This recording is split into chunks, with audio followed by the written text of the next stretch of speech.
ನಮಸ್ಕಾರ, ನ್ಯೂಸ್ 26ಗೆ ಸ್ವಾಗತ.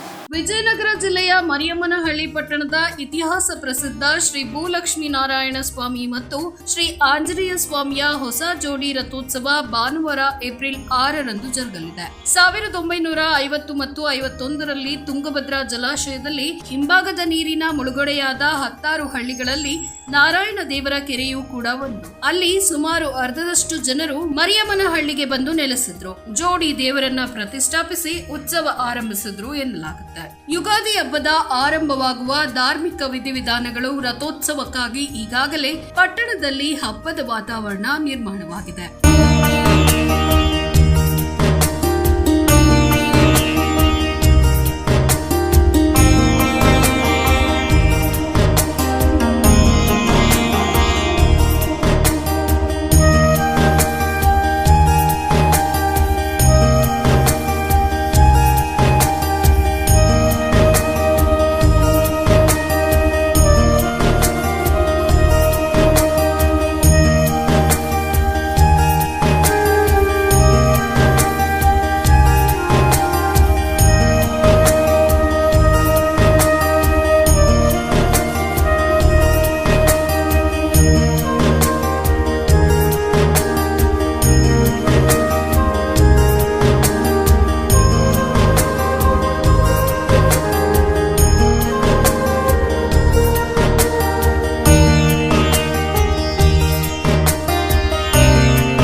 ಇನ್ನಷ್ಟು ಸುದ್ದಿಗಾಗಿ ನೋಡ್ತಾ ಇರಿ ನ್ಯೂಸ್ 26 ಕನ್ನಡ. ನಾವು ನಿಮ್ಮೊಂದಿಗೆ.